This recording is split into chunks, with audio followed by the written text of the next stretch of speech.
Good morning to everyone. Today is Wednesday. So ngayon nagluto ko ng kain.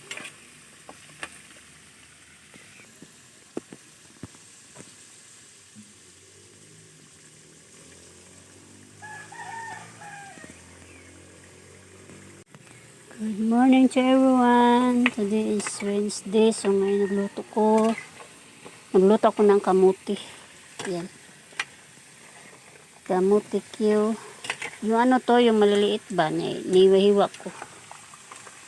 Yan. Madilim man. Yan. Di siya makita. Kasi natakpan siya na. So yan lang. Simple na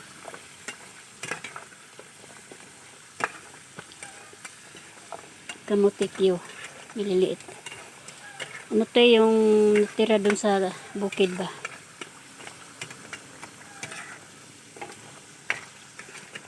Niwahiwa ko.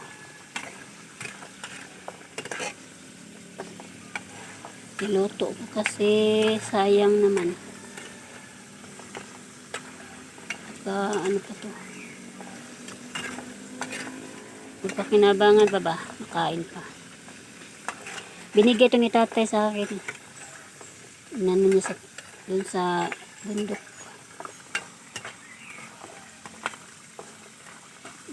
Pinapakrispy ko kasi hindi siya ganong makita.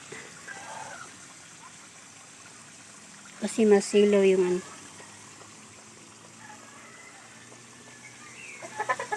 Yan.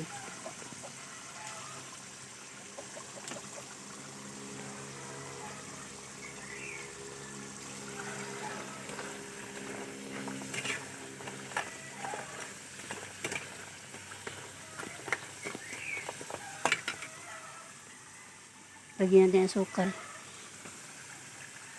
Para maano siya. Kagumkum ba? Kagumkum kaunon.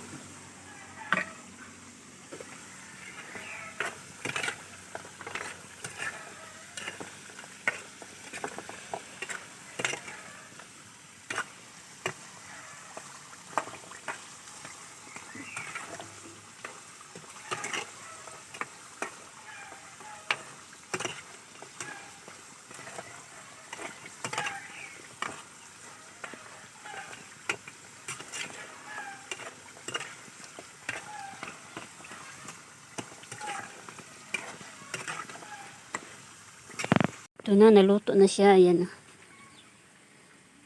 Ayan.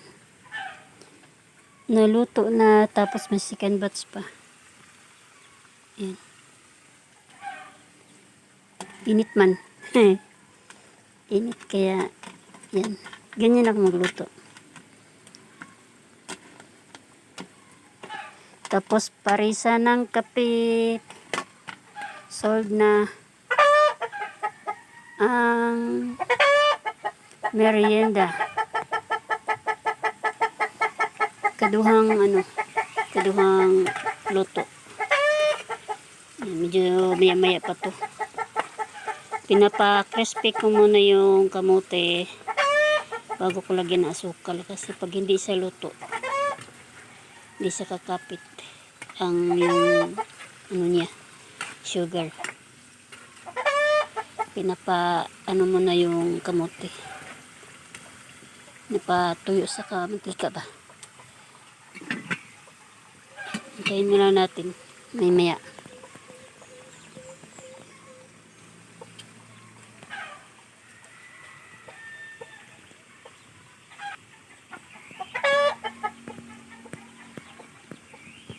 Luto. Tapos na. Ayan. Ito na yung niluto ko. Yan. Kamuti Q.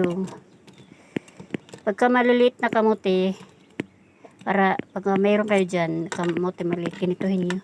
Pwede din pahaba. Yung parang french fry style.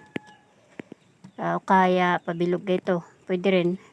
Dati nagtitinda ako, pinapahaba ko. Yung maliliit na kamote, ginagawa ko, slice ko ng maliit, pero pahaba siya. Ginagawang kamote fries, kumbaga, tawagin. Parang french fries ba. Kasi ginagayto ko pang, ano na naman to pangkain. Yan, kain tayo.